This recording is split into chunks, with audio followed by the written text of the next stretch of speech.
So before I begin my homily, would you just kindly just turn to someone and just say Merry Christmas. Merry Christmas. Merry Christmas. Merry Christmas.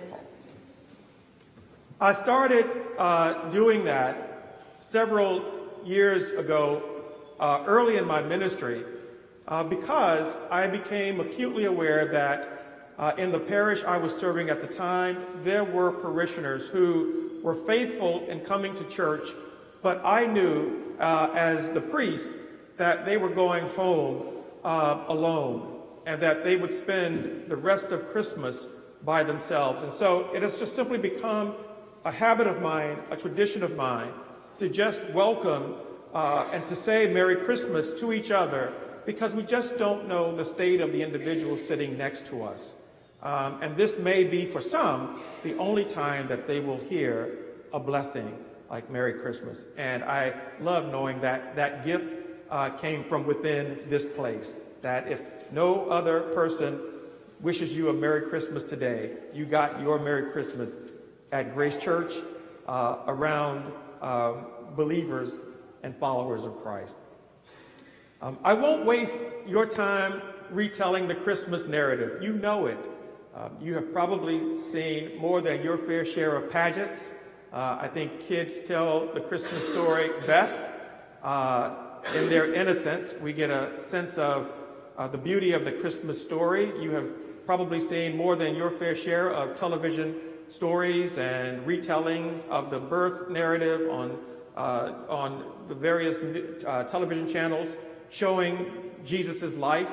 And so I won't spend your time and my time talking about the Christmas narrative, but what I will say is I think the Christmas tide is a reminder that the Christmas season is more than just about gift giving and gift giving. I think at some level we have allowed the secular ideals of Christianity and of Christmas to co-opt the church's understanding of what it means to celebrate Christmas. Long before the church celebrates Christmas, we know that the secular world is already having Christmas sales, beginning with Black Friday and on. We see Christmas lights going up, Christmas trees going up, and yet the church itself is still in the season of Advent.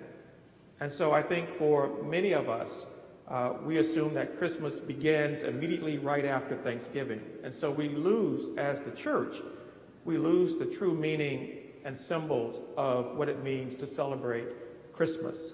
Now, having said that, I too have fallen into the trap of I love to look at the Christmas trees right after Thanksgiving, and I love to see the lights go up, and I'm kind of fascinated by the sales that happen, but I am mindful that doesn't speak to Christmas, and it doesn't say anything about my relationship and my walk with Christ. It doesn't say anything about the incarnate Word of God coming to be among us.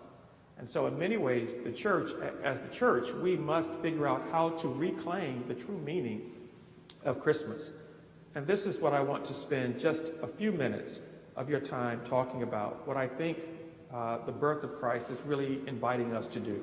So I'm mindful that the birth of Christ happens at a very tumultuous and a very divided and difficult time in the life of Israel.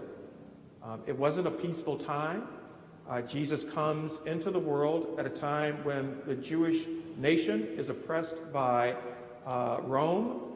The people are subjected to all sorts of ill treatment by their oppressor. There are all sorts of divisions, both institutional divisions, economic divisions, and power divisions.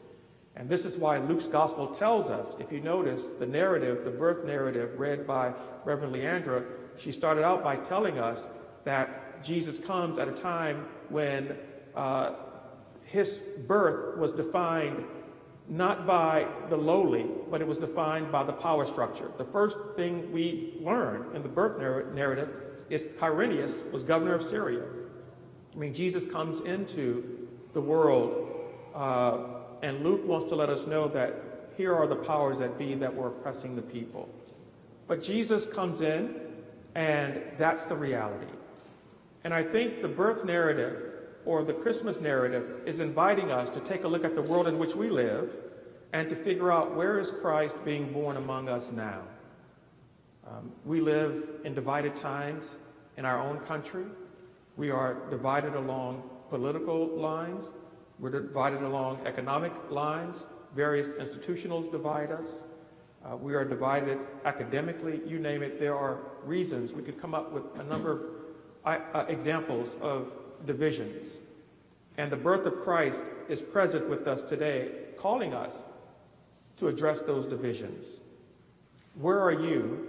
Where am I in today's Christmas story in the world in which we live? What is God calling us to do? How are we to proclaim the good news of Christ when there is so much pain and suffering in the world?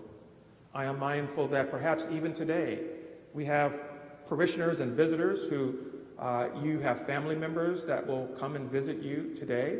You will share a wonderful meal. You will have great conversations. You will exchange gifts. And you will do all sorts of fun things.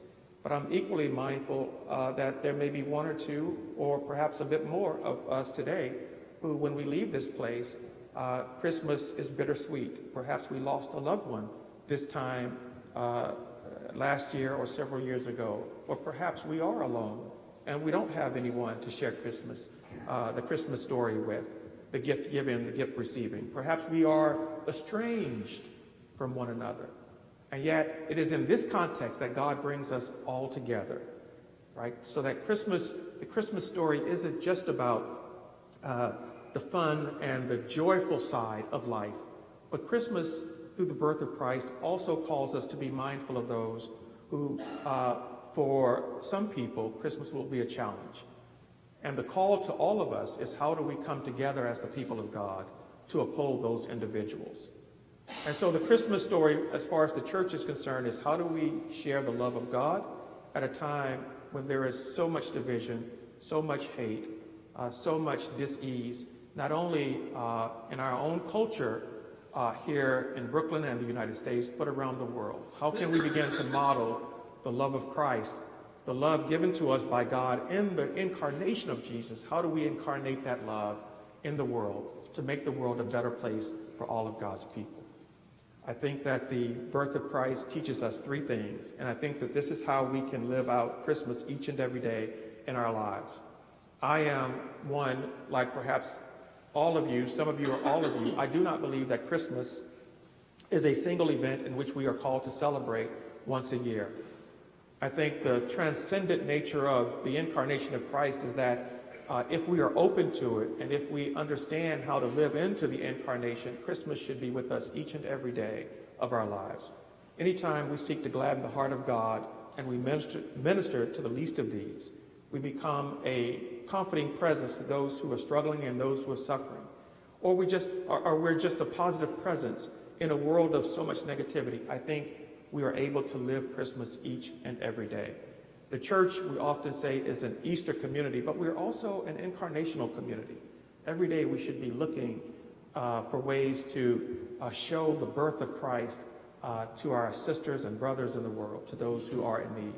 And so I just want to share with you the three, what I would call the three pillars that I believe are made evident in the birth narrative in the Gospels.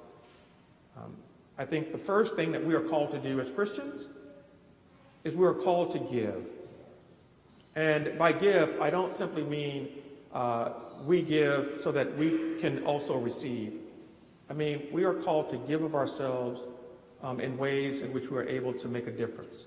In this Christmas season, I challenged yesterday in church, and today I will challenge all of us to figure out how we can give in meaningful ways to impact the life of another. Perhaps as a family or as an individual, you can go to a clothing bank today and volunteer, or perhaps there is a shelter that needs volunteers, or you can fix a plate of food, or perhaps make several plates of food for those who are hungry. Perhaps you will pass someone on the streets who we see them often by themselves, and in pain and dis-ease.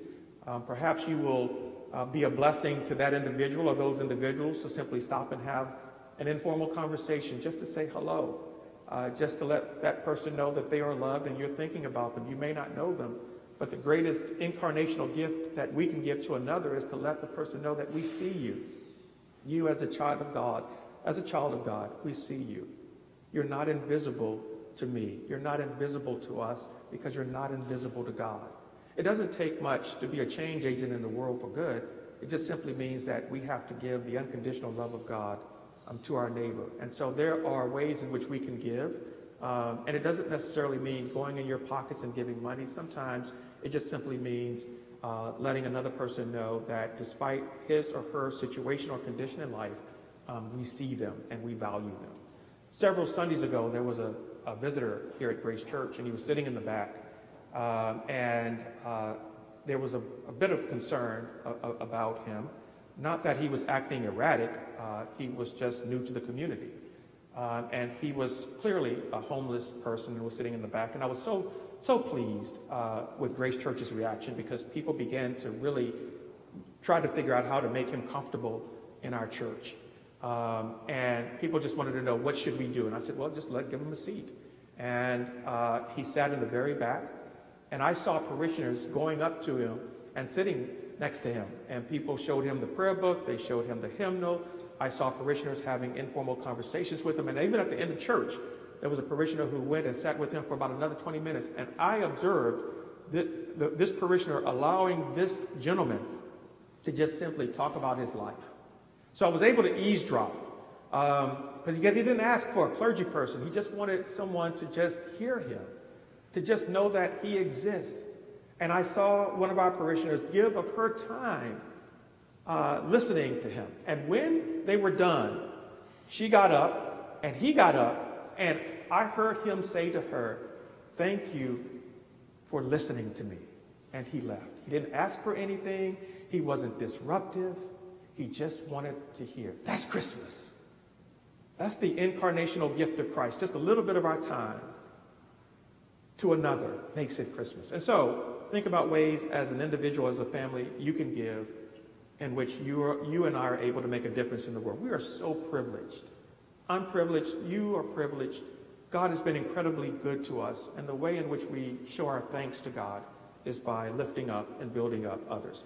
So we are, the birth of Christ teaches us to give.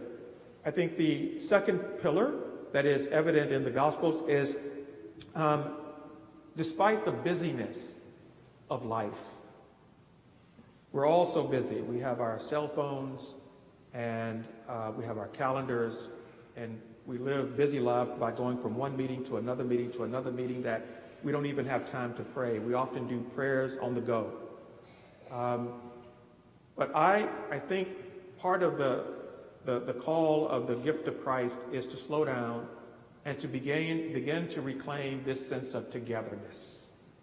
And this time I'm talking about families, and I'm talking about friends, spending time with people whom you love, quality time, and being able to say, this is our time together. I want to experience the Christ that is in you, and I want you to experience the Christ that is in me. I want you to experience the incarnate Christ that lives in me and lives in you.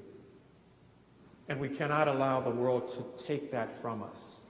We have to reclaim that. And as we go into a new year, I would challenge all of us to make quality time, to spend quality time with those whom we love.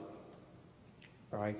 I have to imagine that upon the birth of Christ, that Mary and Joseph and a few family members and friends just sat there and they just looked and admired the baby Jesus. I think that with all that was going on in their oppressive society, they just couldn't take their eyes off of, this is a family moment. This is I guess 2,000 years ago, this is the Kodak moment. Here we are together, and despite all that's going on in the world, there's no better moment, no better time than what's happening right now. And I think that the incarnate Christ does call us to slow down and to begin to appreciate one another and to appreciate the God who is in you and the God who is in me. And we can also do that, I think, with others, right? It also reminds us that we're not monolithic, and that we aren't just to be together with those whom we know and love and those who make us comfortable, but the Gospels are always pushing us to go beyond our comfort zone. And I challenge all of us to not be afraid to go places and to do things that make us feel uncomfortable. I think that that's how we change the world. We will never implement the reign of God if we always seek to play it safe. The birth of Christ came not at a peaceful time in the world, but at a time of disruption. His birth was a disruption, and he came at a time when the world was oppressed, or at least the known world at the time in Judea was oppressed.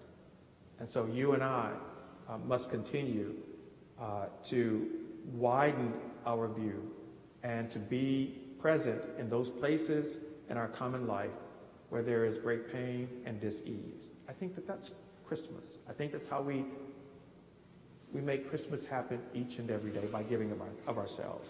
And lastly, I think the incarnation of Christ is all about love, all about love. That we are called to give the unconditional love of God to our neighbor. I believe the world needs love now more than perhaps any other time in our history. We cannot be afraid to show love and to give love and to tell people that they are loved. I am fond of telling Grace Church, I love you. I just love Grace Church. I love the people of Grace Church. I love the people who come through the doors of Grace Church. Because to love you allows me to experience the love that comes from God. And so it's a lot easier for me to say I love you because I know I feel the love of God and I cannot help but to love you. And I think the world needs to be reminded that it's love. And so perhaps part of the incarnation of Jesus Christ, perhaps the way in which we're able to make Christmas every day in our lives is that maybe we can, now this is a big challenge, maybe once a day or once every other day or once a week, you can tell someone other than your immediate family that you love them. Perhaps you can pick up a phone and call someone that you haven't spoken to in a long time and just say, I was thinking about you, just want you to know I love you. Or perhaps you can do a visit to a friend that you hadn't visited in a while and just simply have tea or coffee or lunch or brunch and just simply say, I just love you. I was thinking about you and I love you. These little random acts of kindness are the manifestations of the birth of Christ in the world. And I think that this is how we honor God, and this is the true meaning of Christmas. This is how we keep Christmas going every day. And I believe that if we do it faithfully, we can change the hearts of all and make our place and make our country a better place for all of God's people. And so this is how I think we are able to reclaim Christmas. I pray and I hope that each and every one of you have a blessed, holy, Merry Christmas. I wish that for each and every one of you, for all of us. But I would ask you, please be mindful in your prayers of those who are alone, those who are suffering, those who are broken, those who have no one to celebrate this holy season with. Just be mindful of those individuals. Keep them in your prayers. And whatever you're able to do, in some small way, try to gladden the heart of another one. Because by doing so, we gladden the heart of God. On behalf of this wonderful parish, on behalf of the clergy and the staff and the wardens and the vestry of Grace Church, I wish you all a blessed Merry Christmas and a prosperous New Year.